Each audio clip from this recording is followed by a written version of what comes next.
शांति। इस संसार में सर्वश्रेष्ठ प्राणी मनुष्य को कहा गया है। मनुष्य का जीवन प्रभु का प्रसाद है। प्रसाद शब्द आते ही हमें लगता है इसमें एनर्जी है, शक्तियाँ हैं। क्या हमारी हम सबकी लाइफ में वो एनर्जी का फीलिंग हो रहा है? यह जीवन को चाहे हम हंस हंस के गुनगुना के भी बिता सकते हैं और चाहे तो हम रो रो के भी बिता सकते हैं। यह हमारी हाथ में है। जीवन के 3 पन्ना हैं। 2 पन्ना हमारे हाथ में नहीं होता है, पर एक पन्ना परमात्मा जरूर हमें देता है। और वो जो एक पन्ना हमारे हाथ में है, वही पन्ना दोनों पन्नाओं को खूबसूरत बनाते हैं।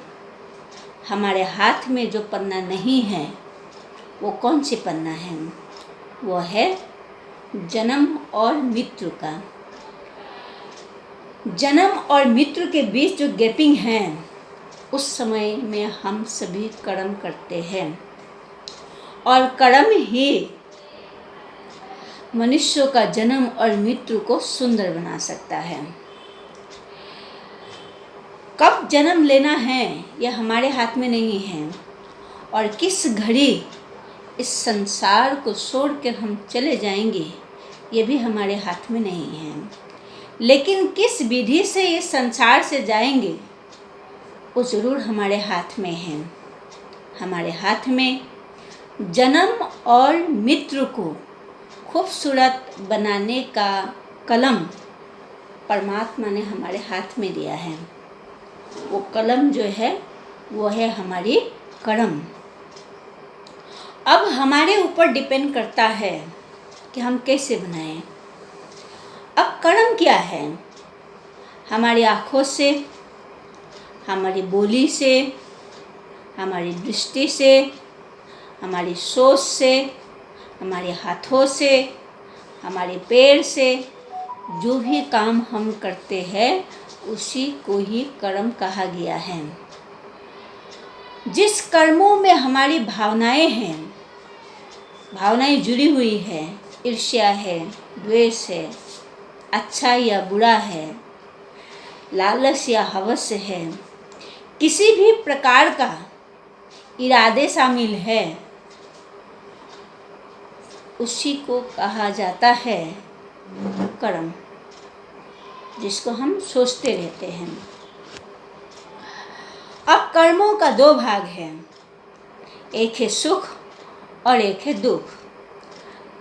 सुख और दुख हमें लगता है भगवान देता है, परंतु ऐसा है नहीं। सुख और दुख हम स्वयं क्रिएट करते हैं। जब दुख होता है, जब दुख होता है, हम कहते हैं भगवान ने दिया। जब सुख हुआ तभी कहते भगवान ने दिया, लेकिन ऐसा है नहीं। एक उदाहरण देते हैं। आप और मैं एक खेल देख रहे हैं, मानो भारत और बांग्लादेश का क्रिकेट का मैच देख रहे हैं। हम चाहते हैं भारत जीते और आप चाहते हैं बांग्लादेश जीते, और हम दोनों के बीच में और एक थर्ड पर्सन है। वो थर्ड पर्सन ना वो भारत हारने का गम है, ना बांग्लादेश हारने का कोई दर्द है। उनके मन में कोई भी भावना नहीं है, वो सिर्फ खेल का आनंद ले रहा है। अब इन तीनों में से सुखी कौन है, आप ये बताइए। अगर भारत हारा तो मैं दुखी हुई, अगर बांग्लादेश हार गया तो आप दुखी हो गए। अब बताइए, दुखी किसने बनाया? ये दुख दिया किसने? हमारी थॉट ने दिया है ना, हमारी ईर्ष्या ने दुख दिया है ना, हमारी आकांक्षाओं ने दुख दिया है ना। किसी परिस्थिति ने नहीं दिया, किसी पड़ोसी ने नहीं दिया, किसी साथियों ने नहीं दिया, हमारे भाई बहनों ने नहीं दिया, माता पिता ने नहीं दिया। ये जो दुख हमने पाया उसको हम स्वयं ही क्रिएट किया है।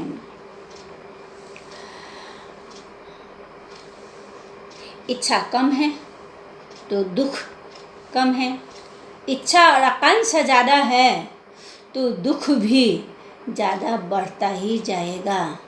धन दौलत, सोना चांदी, ज़मीन, मकान, भरमार पैसा, ये संपत्ति हमें सुख दे नहीं सकता है। इन सब चीज़ों से हम सुखी नहीं बन सकते हैं। बहुत लोगों को ये लगता है इन सब चीज़ों से हमें सुख मिलेगा, वास्तव में ये सुख नहीं देता है।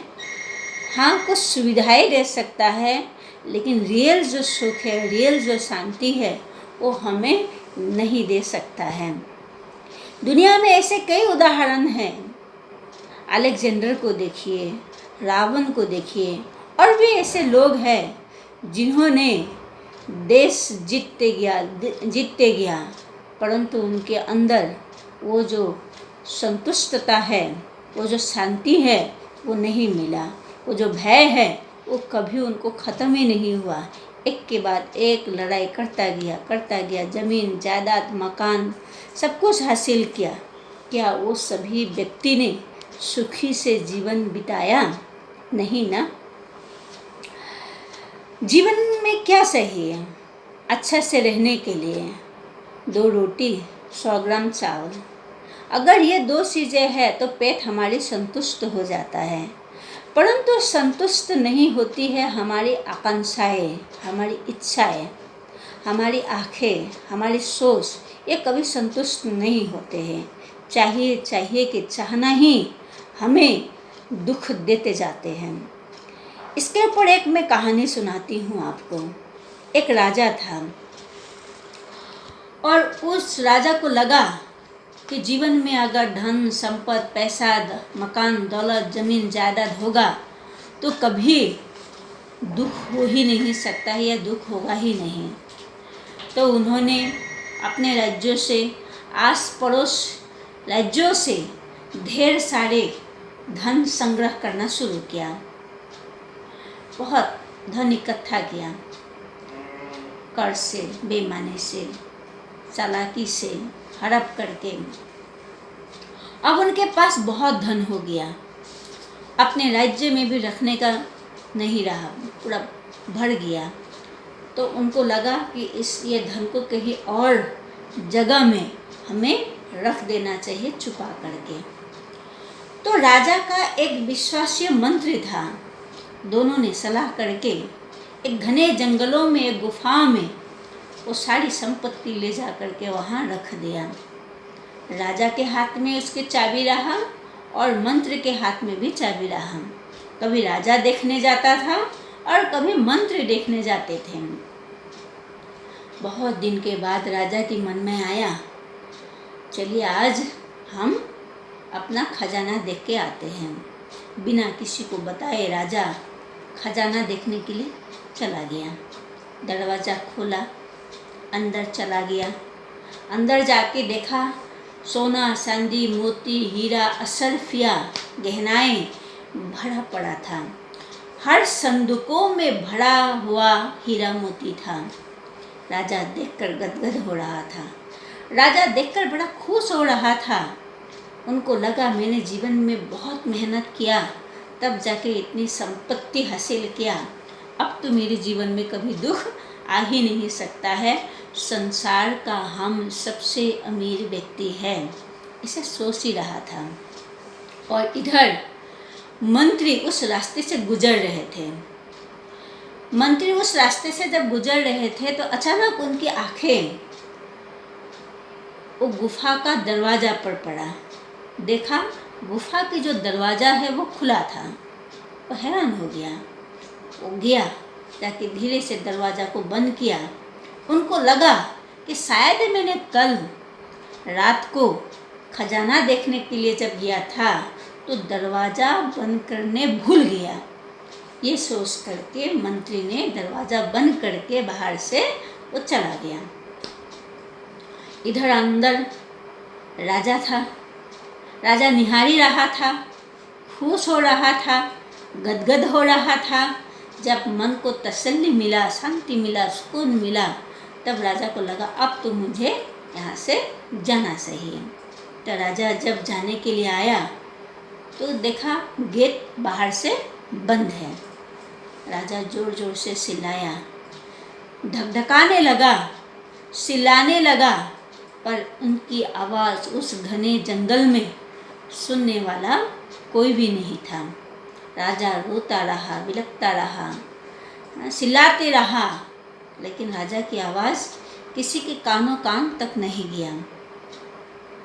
बहुत समय हो गया, चिल्लाते चिल्लाते राजा के कंठ सूख गया, भूख लगने लगा। वो दौड़ के हीरा के पास गया और हीरा से कहा, तुझे पाने के लिए मैंने कितनी मेहनत किया, जीवन की आधा उम्र तुम्हें पाने के लिए ही बिता दिया, आज तुम मुझे एक गिलास पानी दे दो। हीरा कैसे पानी दे सकता है? फिर सोना चांदी अशरफियों के पास गया और वहाँ जाकर कहा कि आज मुझे एक टाइम का खाना दे दो। कहाँ से खाना आएगा? राजा चिल्लाता रहा, भूखा प्यासा। राजा धीरे धीरे करके बेहोश हो गया। बेहोश जब हुआ, कुछ देर के बाद फिर से राजा को होश आया। सोना चांदी हीरा मोती बिखरा पड़ा था। तो राजा उठ के गया अशरफियों के पास, हीरों के पास, खजानों के पास। वहाँ जाकर के अपनी ही अंगुली को एक पत्थर से फोड़ दिया और वाल में कुछ लिख दिया और उस खजाने के ऊपर राजा लेट गया। इधर मंत्री राजा को ढूंढ रहा था, प्रजाएं राजा को ढूंढ रहा है। कई दिन चला गया, कई महीना बीत गया, अब राजा नहीं मिला। एक दिन मंत्री के मन में आया, आज राजा की खजाना देख के आते हैं। तो दरवाज़ा खोला, अंदर गया, क्या देखा? राजा उस खजाने के ऊपर मरे पड़े थे। राजा के शरीर को कीड़ा मकोड़ाओं ने खा रहा है और उस वाल में लिखा हुआ था, जिसके लिए मैंने पूरी उम्र बिता दिया, जिसको पाने के लिए मैंने इतनी मेहनत किया, उन सब चीज़ों ने मुझे एक गिलास पानी और एक वक्त का खाना भी दे नहीं पाया। मंत्री देखकर बहुत दुखी हो गया।